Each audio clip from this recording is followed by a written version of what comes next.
بسم اللہ الرحمن الرحیم۔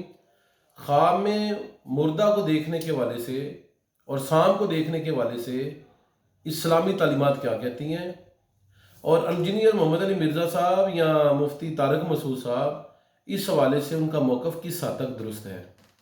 ناظرین گرامی، یاد رکھیں کہ خواب کی دو قسمیں ہوتی ہیں۔ ایک خواب جو انسان کو اپنے حالات زندگی کے حساب سے آتا ہے، جو اس نے ڈرونی چیزیں دیکھی ہوتی ہیں دن کے وقت یا خوفزدہ ہوا ہوتا ہے، وہی چیزیں خواب میں آتی ہیں، ان کی کوئی تعبیر نہیں ہوتی۔ دوسرا جو پیٹ کی گڑبڑ کی وجہ سے، زیادہ کھانے کی وجہ سے یا بھوک کی وجہ سے خواب آتی ہے، اور انسان مثلا بھوکا سویا اور اس کے خواب میں کھانے آ رہے ہیں، تو یہ اس کی خواب قابل تعبیر نہیں ہوگی۔ قابل تعبیر وہی خواب ہوتی ہے جو انسان کو بغیر ذہنی جسمانی پریشانیوں کی اور خواہشات کے علاوہ خواب آئے، تو وہ قابل تعبیر ہوتی ہے۔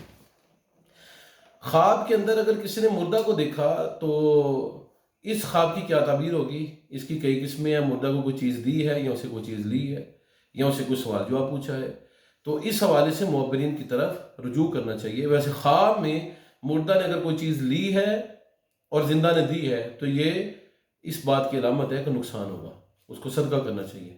اور اگر خواب میں مردے نے کوئی چیز دی ہے اور زندے نے لی ہے تو یہ خواب اچھی ہے، بھلی ہے، فائدہ کی علامت ہے۔ مردے نے کوئی چیز مانگی ہے تو یہ اس بات کی علامت اس پر کوئی قرض ہے یا کسی کے حقوق اس کے ذمے ہے اور یہ ادا نہیں کر سکا، تو اس بندے کو ادا کرنے چاہیے تاکہ مردہ آسانی میں آئے اور اللہ تعالیٰ بھی اسے درگزر فرمائے۔ خواب کے اندر سانپ دیکھنا دشمن کی علامت ہے، اور ایسا شریر دشمن جو پریشانی کا سبب بنے گا، جو مسائل کا سبب بنے گا، جو انسان کو اذیت پہنچائے گا، اس کے رزق میں، جان مال میں، کاروبار میں، آبرو میں رکاوٹ پیدا کرے گا، تو خواب میں سانپ دیکھنا ایک دشمن کی علامت ہے۔ خواب اگر کوئی آدمی برا دیکھے تو وہ کیا کرے؟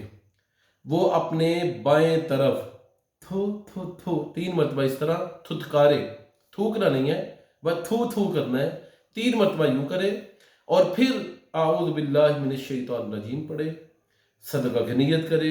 ہو سکے تو اسی وقت اپنے جیب سے حلال رزق میں سے کچھ پیسے الگ کر لے کہ یہ اللہ میں صدقہ دوں گا تو مجھے اس خواب کی شر سے محفوظ فرما، اور اس خواب میں جو کچھ میں نے دیکھا ہے اس کے شر سے اللہ مجھے محفوظ فرما۔ تو یہ ہے جی درست طریقہ خواب بری دیکھ کر کیا اس کو کرنا چاہیے۔ تو یہ طریقہ ہے کہ یہ اسے کرنا چاہیے، اور کروٹ جو ہے وہ اپنی بدل لینی چاہیے۔